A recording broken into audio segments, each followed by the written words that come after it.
بسم اللہ الرحمن الرحیم رب اشرح لی صدری ویسر لی امری واحلل عقدۃ من لسانی یفقہوا قولی رب زدنی علما رب یسر ولا تعسر وتمم بالخیر۔ السلام علیکم۔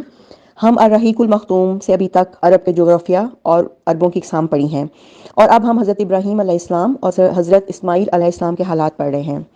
ذرا سوچئے، تپتے صحرا کے ایک بوڑھے درخت کے نیچے اللہ کی ایک نیک اور برگزیدہ بندی اپنے نومولود بچے کے ساتھ چند روز سے قیام پذیر ہیں۔ جو زاد راہ تھا وہ تو ختم ہو چکا۔ ماں بیٹا بھوک پیاس سے بے حال ہیں۔ ماں کو اپنی تو فکر نہیں، لیکن بھوکے پیاسے بچے کی بے چینی پر ممتا کی تڑپ فطری عمل ہے۔ لیکن اس لکو تک صحرا میں پانی کہاں؟ اسی حالت اضطراب میں صفا پہاڑی پر چڑھیں کہ شاید پانی کا کوئی نشان مل جائے۔ تڑپتے ہوئے دوسری پہاڑی، ذرا دور دوسری پہاڑی پر مروہ پر چڑھیں۔ اسی طرح دونوں پہاڑیوں کے درمیان چکر لگائے۔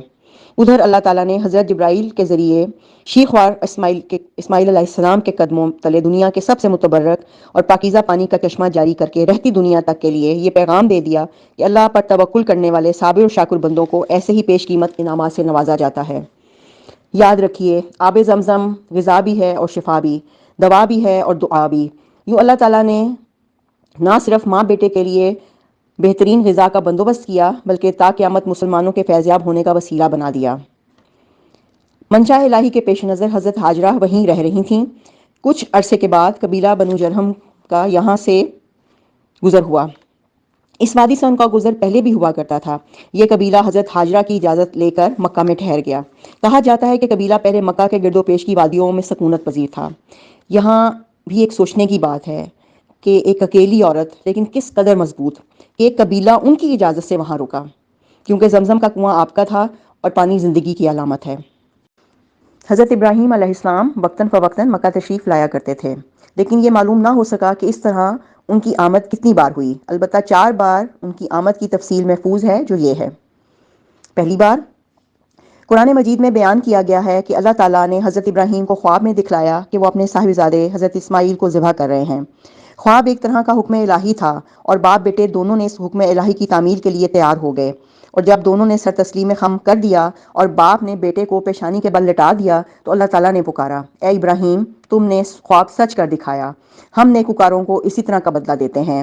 یقیناً یہ ایک کھلی ہوئی آزمائش تھی، اور اللہ نے انہیں فدیہ میں ایک عظیم ذبیحہ عطا فرمایا، اور وہ مسلمان رہتی دنیا تک آپ کی سنت پر عمل پیرا رہیں گے۔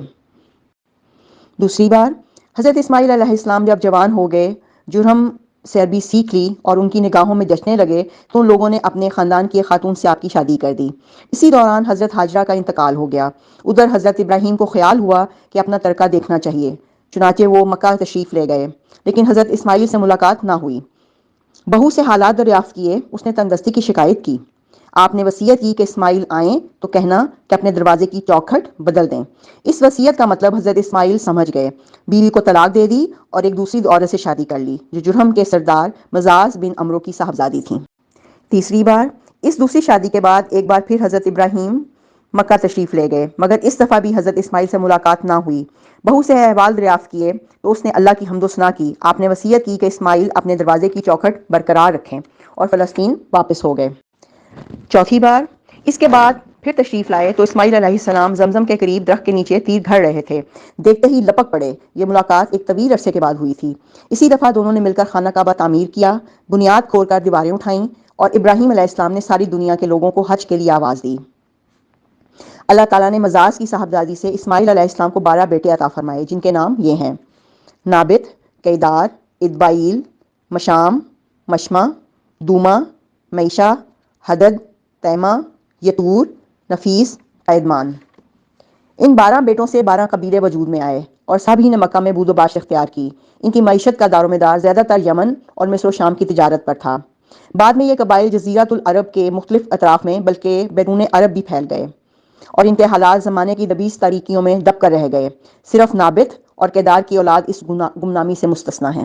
حضرت ابراہیم علیہ السلام کی اللہ سے محبت اور اللہ کی ان سے محبت، اور اس کی وجہ یہ تھی کہ وہ اللہ تعالیٰ کے اتنے فرما بردار تھے کہ انہوں نے جو بھی آزمائش اللہ کی طرف سے آئی، انہوں نے چوں چرا کیے بغیر اس پر عمل کیا۔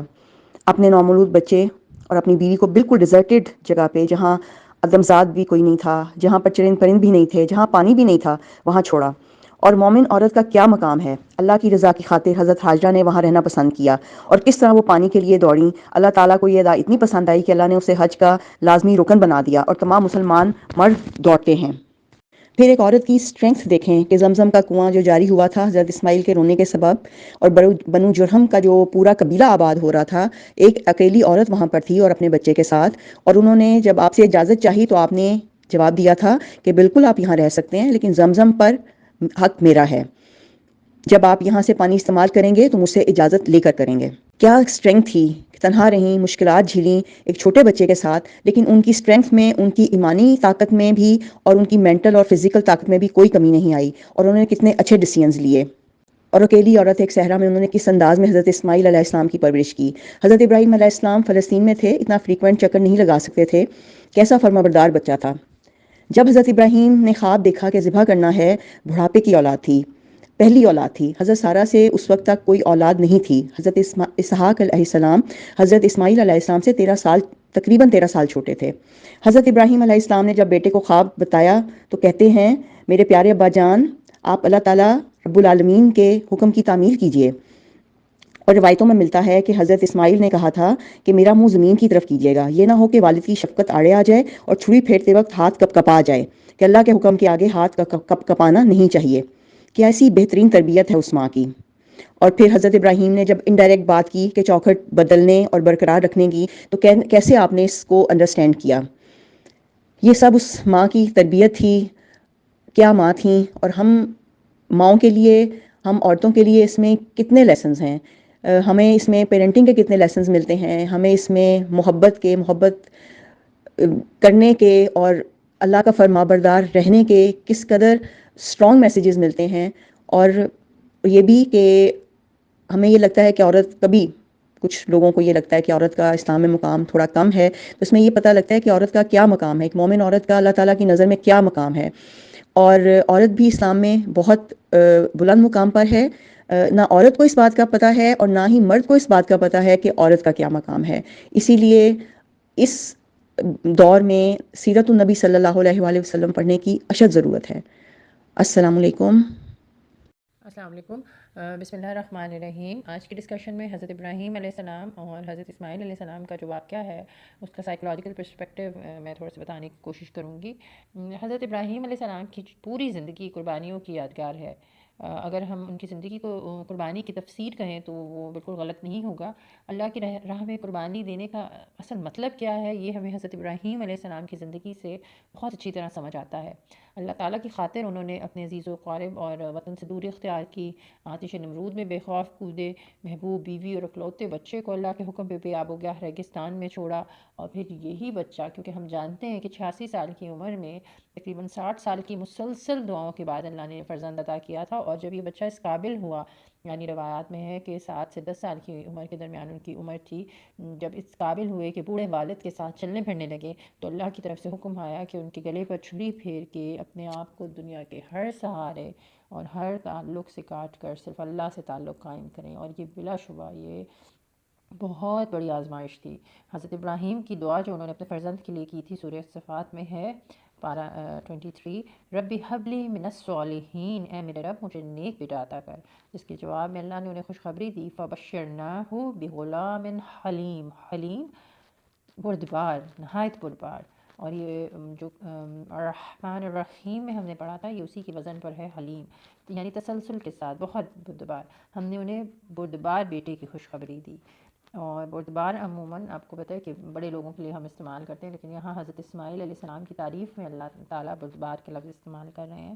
اور جب قربانی کا پورا خواب حضرت ابراہیم علیہ السلام نے دیکھا اور اپنے بیٹے سے بیان کیا، تو بیٹے کا جواب، یعنی اس چھوٹے بچے کا آپ جواب دیکھیں کہ ابا جان جو حکم ملا ہے اس کی تعمیل کیجیے، ستجدونی انشاءاللہ من الصابرین، اگر اللہ نے چاہا تو آپ مجھے صبر کرنے والوں میں پائیں گے۔ تو یہ بہت بڑا، یعنی اس جواب کو پڑھ کے مجھے بہت زیادہ، مطلب یہ سائیکولوجیکل پرسپیکٹیو کو اگر میں دیکھوں تو میں نے بہت زیادہ مجھے خیال آیا، کیا آج کل ہم اس طرح کی تربیت ہم کر رہے ہیں کہ یعنی ہمارے بچے تو اگر وہ ٹی وی دیکھ رہے ہیں اور اللہ کے حکم پہ یعنی نماز کے لیے اگر ہم اذان کے لیے ٹی وی بند کرنے کی کوشش کرتے تو ہمارے بچے تو ہمیں ٹی وی نہیں بند کرنے دیتے. آج کل بچیاں ماؤں کو سر پہ دوپٹہ نہیں رکھنے دیتی. کیا اللہ کے حکم کی اتنی اہمیت ہے ہمارے بچوں کی نظر میں؟ یہ بہت بہت بڑا لمحہ فکریہ ہے. کیا ہم نے ان کی تربیت کی ہے اس نہج پہ؟ یہ ہماری اصل سوچنے کی چیز ہے اس واقعے میں. اور امتحان دیکھیں کہ باپ کا اور بیٹے کا امتحان، اور امتحان اتنا بڑا یعنی ایمان کا، یقین کا امتحان، اور اتنی بڑی قربانی کا امتحان، اور ایسا امتحان کہ آپ کو پتہ ہے جب آزمائش بہت بڑی ہو، امتحان بہت بڑا ہو، تو کیا ہوتا ہے کہ جس کا امتحان یا آزمائش ہو رہا ہوتا ہے نا، وہ کہتے تھے بس بس یعنی اب میری بس ہو گئی ہے. لیکن اس میں اتنی مجھے خوبصورت بات لگی کہ اس میں اللہ یعنی جب آنکھ بند کر کے انہوں نے چھری پھیری ہے تو اللہ فرماتا ہے کہ ہم نے آواز دی کہ اے ابراہیم تم نے اپنا خواب سچ کر دکھایا، بے شک ہم نیکی کرنے والوں کو ایسا ہی صلہ دیا کرتے ہیں. یعنی اللہ نے آواز دی، یعنی اللہ نے کہا کہ بس بس. اور آگے اللہ فرماتے ہیں اِنَّ هَٰذَا لَهُوَ الْبَلَاءُ الْمُبِينُ، بلا شبہ یہ ایک بہت بڑا امتحان تھا، بہت بڑا امتحان تھا. اور جس میں سب سے بڑی کامیابی تو یہی ہے کہ امتحان لینے والے اللہ تعالیٰ نے خود کہہ دیا کہ بہت بڑا امتحان تھا. اور پھر اس کے فدیہ میں اللہ نے ذبیحہ وہ مینڈھا بھیجا، اور ان کا ذکر قرآن میں ہے کہ ہم نے ان کا ذکر آئندہ آنے والی نسلوں میں باقی رکھا. سلام علی ابراہیم، ابراہیم پر اللہ کا سلام ہو. اور قیامت تک کے مسلمان جو ہیں وہ دن میں کئی بار حضرت ابراہیم علیہ السلام اور ان کی اولاد پر درود و سلام بھیجتے ہیں. اور پھر اس کے بعد اللہ نے انہیں ایک اور فرزند حضرت سارہ کے بدن سے حضرت اسحاق علیہ السلام کی خوشخبری بھی دی. اب اسلام جو ہے وہ اس کے روٹ ورڈ ہیں سین لام میم، یعنی سلامتی یا پیس. اور ایک اور جگہ اس کا مطلب آتا ہے تسلیم سے، یعنی ٹوٹل سبمیشن، خود سپردگی، یعنی مکمل اطاعت، کامل اطاعت، وفاداری. اور جو یہ مکمل خود سپردگی ہے اس کی یہ عمل وہی انسان کر سکتا ہے جس کی اپنی پوری شخصیت اور اپنی پوری زندگی اللہ کی اطاعت گزاری میں گزری ہو. تو یہ ہمیں سوچنا ہے کہ کیا ہماری زندگی کا جو ریموٹ کنٹرول ہے کیا واقعی وہ ہم نے اللہ کے حوالے کیا ہوا ہے؟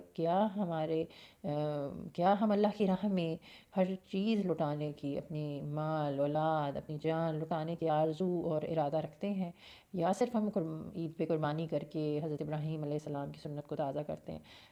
اصل قربانی تو یہ ہے کہ ہم اللہ کی راہ میں ہر چیز، اپنی جان و مال، ہر چیز لوٹانے کی آرزو اور ارادہ ہو، اور انہی جذبات کو دل و دماغ پر حاوی کرنا اصل میں قربانی کی اصل روح اور مقصد ہے. اور جب میں اس واقعے کو دوبارہ سے اس پرسپیکٹیو سے دیکھ رہی تھی تو میں نے ریئلائز کیا کہ میں نے تو زندگی میں کوئی قربانی شاید اس طرح سے شدت سے اس کو محسوس کر کے، اور واقعی بچپن سے سنتے تو ہے کہ حضرت ابراہیم کی سنت کو ہم تازہ کریں، کیا واقعی میں نے کبھی زندگی میں اس کو اس طرح تازہ کیا ہے؟ میرا خیال ہے نہیں. تو کیونکہ اللہ تعالیٰ تو خود فرماتا ہے کہ اللہ کو نہ ان جانوروں کا گوشت پہنچتا ہے نہ ان کا خون، اسے تو صرف تمہارے دل کی پرہیزگاری پہنچتی ہے. تو کیا ہمارے دل اتنے پرہیزگار ہیں؟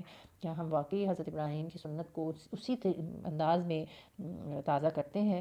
اور اس طرح کی کامل خود سپردگی کے لیے ضروری ہے کہ ہمارا ایمان اتنا مضبوط ہو کہ کسی بھی کام سے ایون پہلے یا اس کام کے دوران ہمیں صرف ایک ہی خیال ہو، اللہ کا ہی خیال ہو، اسی کی بندگی کا خیال ہو، اسی سے جڑنے کی فکر ہو، اور اسی سے کہیں خدا نخواستہ ہمارا تعلق نہ ٹوٹ جائے، یہی ہمیں ہر لمحے کی فکر ہو. اور اللہ تو ہمیں چھری چلانے کا کہہ بھی نہیں رہا اپنی اولادوں پہ. ہم نے تو اصل چھری چلانی ہے اپنی عداوتوں پہ، اپنی نفرتوں پہ، بری عادتوں پہ، ان منافقتوں پہ جو ہم دن رات کہتے ہیں کہ ہم تو اللہ کے لیے ہر کام کرنے کے لیے تیار ہیں. تھوڑی سی عبادت کر کے لگتا ہے کہ ہم تو اللہ کے لیے سب کچھ کر لیں گے، لیکن اصل میں اس طرح نہیں ہے. تو اصل تو اسی منافقت کو ہم نے اپنی کو دور کرنا ہے. تو آخر میں دعا کروں گی کہ اللہ ہمیں صحیح جو قربانی کی جو سنت ہے اس کی صحیح روح کو بیدار کرنے کی توفیق عطا فرمائے، اور اللہ ہمیں حضرت ابراہیم علیہ السلام کی طرح کامل ایمان عطا کرے، اور حضرت ابراہیم علیہ السلام جیسی بردبار اور صالح اولاد عطا کرے. آمین. اور علامہ اقبال نے کیا خوب کہا ہے کہ آج بھی ہو جو ابراہیم کا اماں پیدا، آگ کر سکتی ہے انداز گلستاں پیدا. تھینک یو سو مچ. اور آخر میں ضرور اس واقعے کو تھوڑا سا ٹچ کرنا چاہوں گی جو حضرت اسماعیل علیہ السلام اور ان کی بیوی کا واقعہ ہے، کیونکہ اس میں بھی ہمارے لیے بہت امپورٹنٹ میسج ہے کہ جو ہمیں پتہ ہے کہ جب حضرت ابراہیم علیہ السلام حضرت اسماعیل علیہ السلام کی غیر موجودگی میں گھر آئے تو ان کی جو پہلی بیوی تھیں انہوں نے آیت میں ایک تو اللہ کی ناشکری، دوسرا شوہر کی بھی ناشکری، یعنی شوہر کی بھی برائی ایک طرح سے۔ اور اگر ہم اس کو دیکھیں کہ جو انسان اپنے رب کا شکر گزار نہیں ہوتا نعمتوں پہ، وہ کبھی بھی اپنے ارد گرد کے لوگوں کا شکر گزار نہیں ہوتا۔ ایک اور چیز یہ کہ جو ناشکری عورت ہے یا ناشکری بیوی ہے اس کو اللہ نعمتوں سے محروم کر دیتا ہے، یا کوئی بھی ناشکرا انسان ہے، جیسے انہیں کہاں تو